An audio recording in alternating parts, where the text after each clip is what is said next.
శ్రోతక మహాశైలందరకు క్రొవ్విడి వెంకటరాజారావు అనేక నమస్కారాలు. మనం చెప్పుకుంటున్న విఘ్నేశ్వరుని లీలా వైభవంలో భాగంగా ఈ వారం మనం కృష్ణ వినాయకీయం అనేటువంటి కథను విందాం. కృష్ణుడు బాగా ఎదిగాడు. గోవర్ధనగిరిని ఎత్తి ప్రళయభీకరమైన జడివాన నుండి గోవులను గోప బాలకులను కాపాడి ఇంద్రుడికి గర్వభంగం చేశాడు. గోవర్ధన ప్రాంతంలో ఒకనాడు కృష్ణుడు ఆవులను కాస్తూ ఉండగా చంకను పెద్ద మధ్యలో పెట్టుకుని వస్తున్న ఒక పెద్ద మనిషి, అబ్బాయి, ఇక్కడ కృష్ణుడు అనే అబ్బాయి ఉన్నాడట, మురళి చాలా గొప్పగా వాయిస్తాడని చెప్పుకుంటున్నారు. ఆ మురళీగానం ఏ పాటితో చూద్దామని వచ్చాను, అతడి ఉనికి చెప్పగలవా అన్నాడు కృష్ణుడితో. స్వామి, ఆ కృష్ణ పరమాణువుని నేనే. తమరెవరో చాలా గొప్ప మృదంగ విద్వాంసుల్లాగా ఉన్నారు. తమరెవరో తెలియని వాణ్ణి, కాస్త సెలవేయండి స్వామి అని కృష్ణుడు చేతులు జోడిస్తూ అన్నాడు. నన్ను మృదంగ కేసరి అని పిలుస్తారు. మాది దక్షిణ దేశం. మధురా నగరానికి వెడుతున్నాను.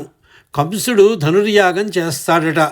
అప్పుడు నా మధ్యల విద్వత్తును ప్రదర్శిద్దామని వెడుతున్నాను అన్నాడు మృదంగ కేసరిని చెప్పుకుంటున్న పెద్ద మనిషి.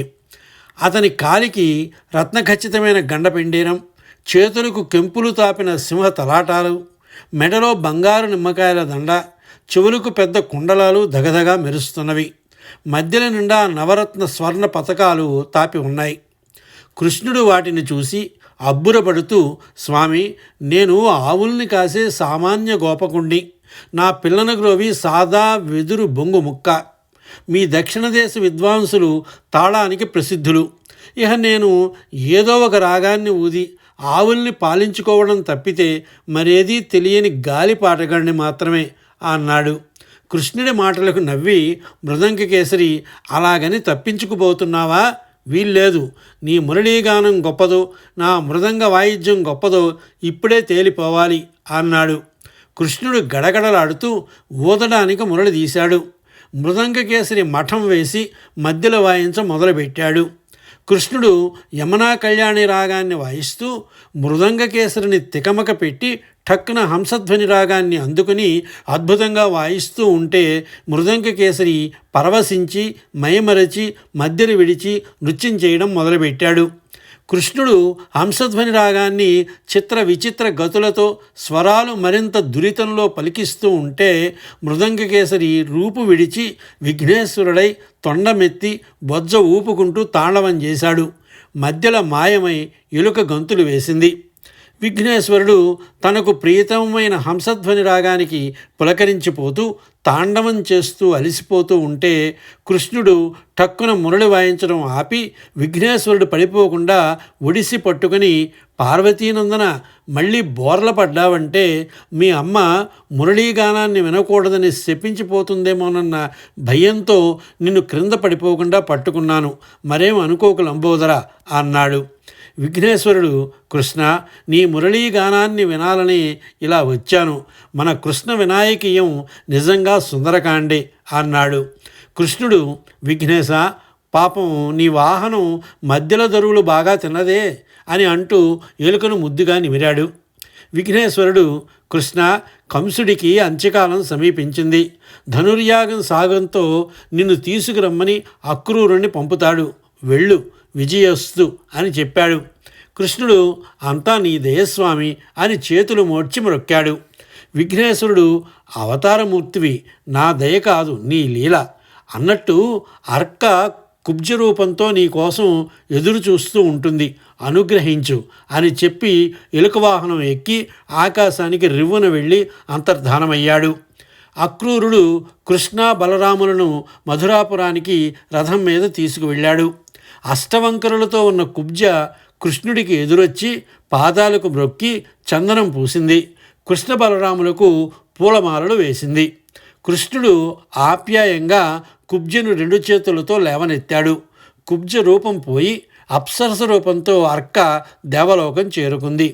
కంసుడు తనని చంపాలని చేసిన కపటోపాయాలన్నింటినీ చిత్తు చేసి కృష్ణుడు కంసుడిని పట్టుకుని సింహాసనం నుంచి ఈడ్చిలాగాడు. కంసుడు మరణించాడు. దేవకీ వసుదేవులను కారాగార విముక్తుల్ని చేసి కృష్ణుడు ఉగ్రసేనుడిని కూడా కారాగారం నుండి విడిపించి అతని సింహాసనం అతని పరం చేశాడు. కృష్ణ బలరాములు పెద్దవాళ్ళయ్యారు.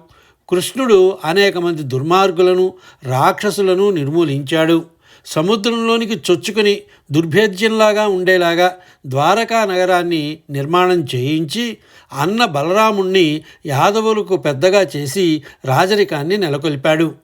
కృష్ణుడు రుక్మిణిని తెచ్చుకొని వివాహం చేసుకున్నాడు.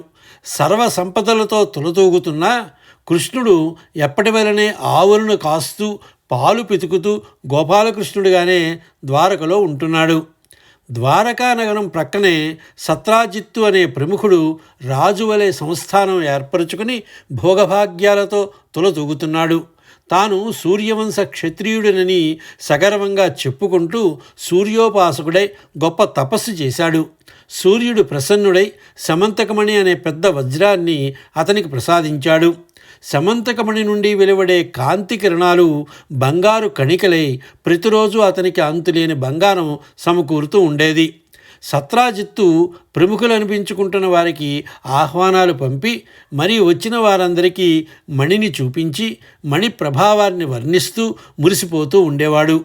కృష్ణుడికి కూడా ఆహ్వానం పంపించాడు. కానీ కృష్ణుడు రాలేదు. ఎప్పుడో వీలు చూసుకుని వస్తానని తిరిగి కబురు పంపించాడు. గర్విష్ఠి అయిన సత్రాజిత్తు కృష్ణుడిపై ద్వేషం పెట్టుకున్నాడు.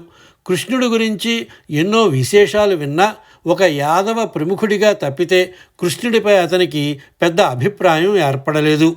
సత్రాజిత్తుకు సత్యభామ అనే అసమాన సౌందర్యవతి అయిన కుమార్తె ఉన్నది. సమంతికమణితో పాటు సత్యభామ సౌందర్యం కూడా విఖ్యాతికెక్కింది. జరాసంధుడి లాంటి రాజాధిరాజులు సైతం సత్యభామను చేపట్టాలని కాచుకుని ఉన్నారు. విన్నారు కదా.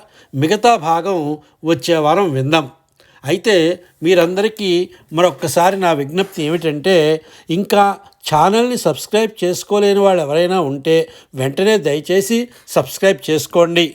మీ కామెంట్లను తప్పక తెలియచేయండి. సర్వే జనా సుఖినో భవంతు. స్వస్తి.